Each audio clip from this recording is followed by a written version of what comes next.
합독하시겠습니다. 여호와의 말씀이 또 내게 임하여 이르시되 인자야 내가 내 눈에 기뻐하는 것을 한 번 쳐서 빼앗으리니 너는 슬퍼하거나 울거나 눈물을 흘리거나 하지 말며 죽은 자들을 위하여 슬퍼하지 말고 조용히 탄식하며 수건으로 머리를 동이고 발에 신을 신고 입술을 가리지 말고 사람이 초상집에서 먹는 음식물을 먹지 말라 하신지라.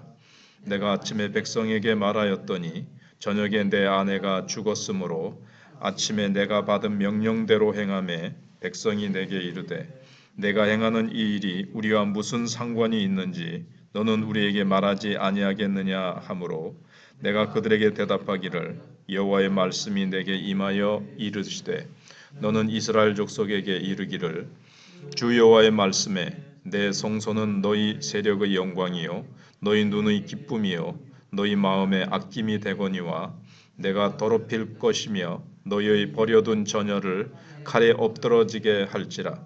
너희가 에스겔이 행한 바와 같이 행하여 입술을 가리지 아니하며 사람의 음식물을 먹지 아니하며 수건으로 머리를 동인 채 발에 신을 신은 채로 두고 슬퍼하지도 아니하며 울지도 아니하되 죄악 중에 패망하여 피차 바라보고 탄식하리라.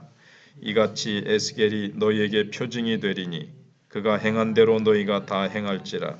이 일이 이루어지면 내가 주 여호와인 줄을 너희가 알리라 하라 하셨느니라. 인자야 내가 그 힘과 그 즐거워하는 영광과 그 눈이 기뻐하는 것과 그 마음이 간절하게 생각하는 자녀를 데려가는 날 곧 그날에 도피한 자가 내게 나와서 내 귀에 그 일을 들려주지 아니하겠느냐. 그날에 내 입이 열려서 도피한 자에게 말하고 다시는 잠잠하지 아니하리라. 이같이 너는 그들에게 표징이 되고 그들은 내가 여호와인 줄 알리라. 아멘. 에스겔 24장은 예루살렘에 대한 하나님의 마지막 심판과 멸망의 확실성을 상징적인 두 비유를 통해서 선포하는 매우 중요하고 비통한 내용을 담고 있다고 말씀을 드렸습니다. 첫 번째 비유가 예루살렘이 가마솥이 되는 겁니다. 예루살렘 성전이 가마솥이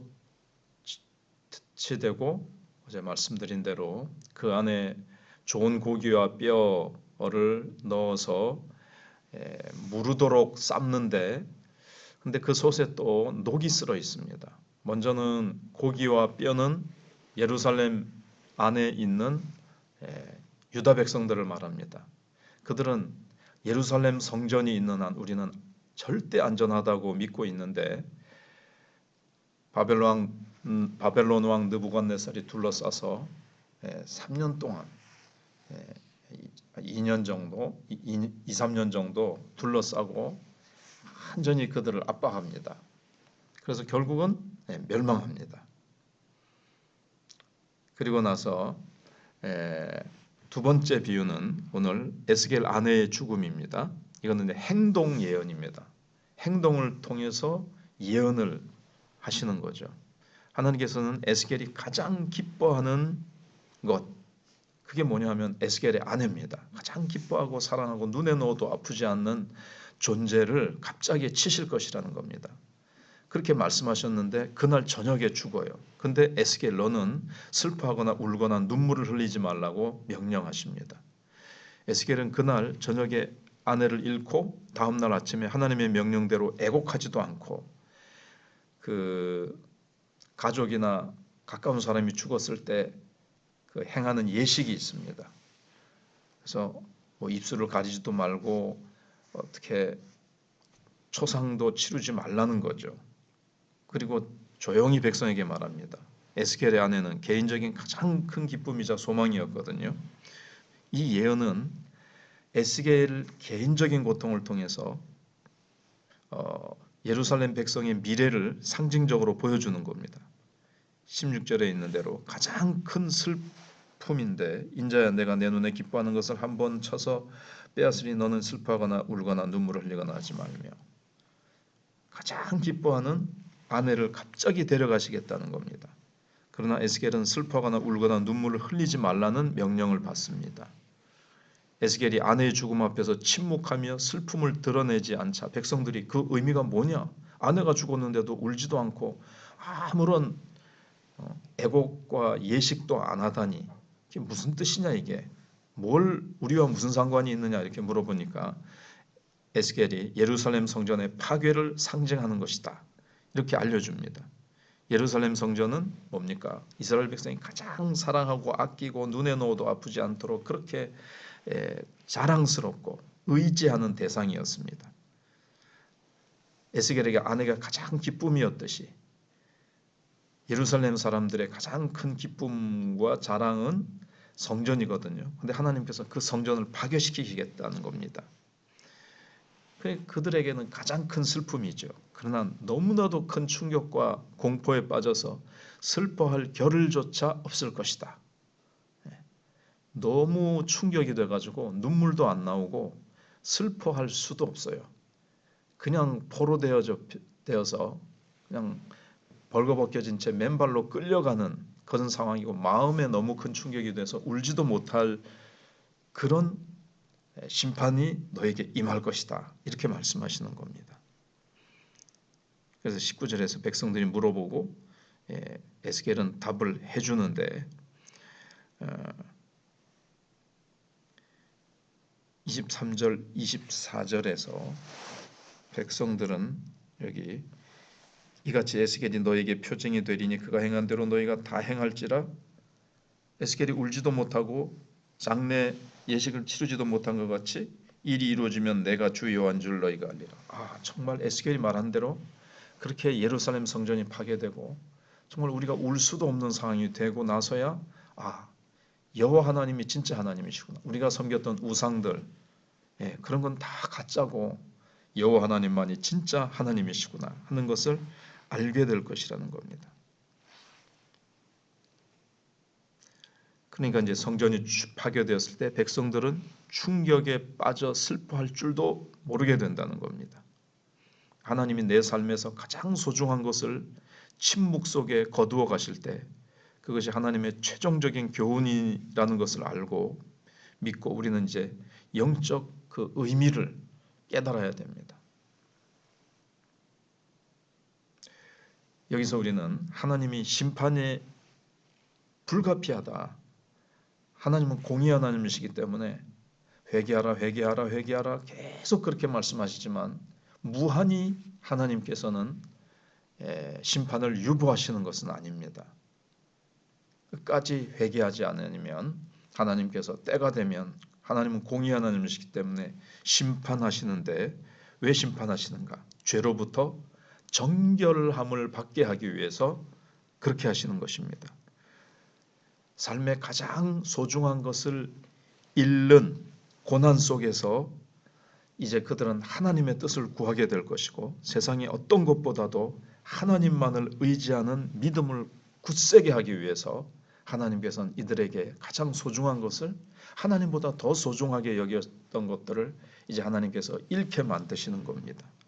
하나님만 붙들게 하기 위해서 하나님이 가장 소중한데 그들은 성전 자체를 미신처럼 그것이 자기들을 지켜주는 줄 알고 자기들은 그 성전에서 제사 드리기만 하면 신앙이 좋은 줄 알고 삶은 엉망으로 살았는데 그걸 몰랐던 거죠. 근데 성전이 파괴되었다는 소식을 여기 보면 전해줘요. 25절 끝에 보면 그 마음이 간절하게 25절 그냥 전체를 읽겠습니다. 인자야 내가 그 힘과 그 즐거워하는 영광과 그 눈이 기뻐하는 것과 그 마음이 간절하게 생각하는 자녀를 데려가는 날. 사실은 여기 두 가지예요. 성전과 자녀입니다. 가장 예루살렘 백성들이 사랑하고 아끼는 거죠. 성전과 자녀. 하나님이 그걸 잃게 만듭니다. 그때 26절에 곧 그날에 도피한 자가 내게 나와서 에스겔에게 나와서 에스겔의 귀에 그 일을 들려주지 아니하겠느냐. 그날에 내 입이 열려서 그럼 그동안 잠깐 어느 기간인지 모르지만 에스겔의 입이 딱 벙어리가 되는 겁니다.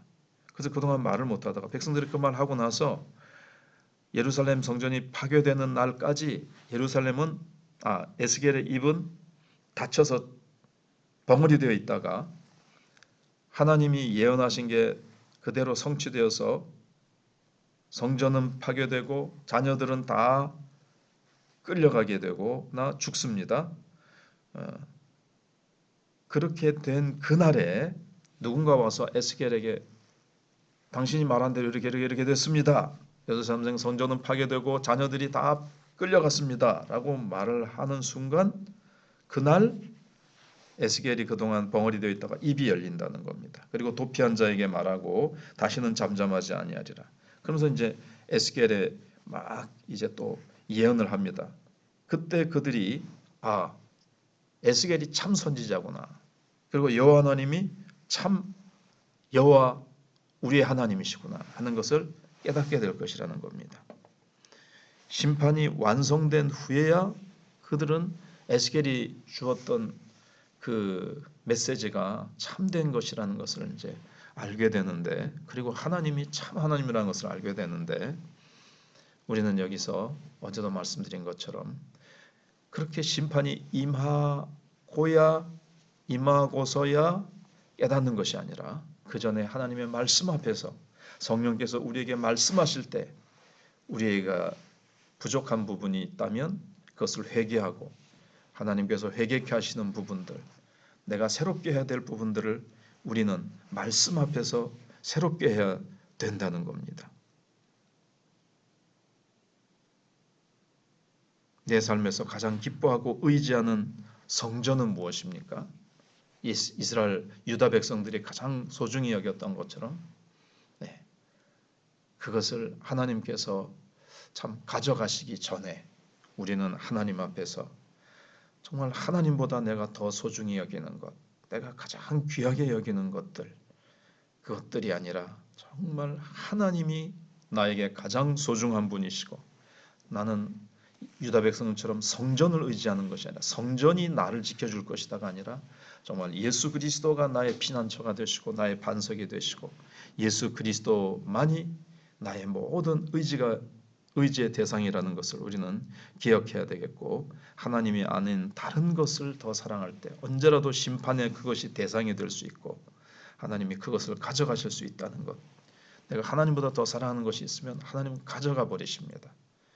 하나님만 사랑하고 하나님만이 하나님 되시려고 하세요. 하나님은 나를 통해서 하나님이 영광과 찬양과 존귀히 여김을 받으시기를 원하시기 때문에 우리가 하나님 아닌 것을 하나님처럼 섬기는 것이 무엇이 있는지를 다 우리는 버리고 하나님 앞에서 정말 하나님만이 나의 영광이고 기쁨이십니다.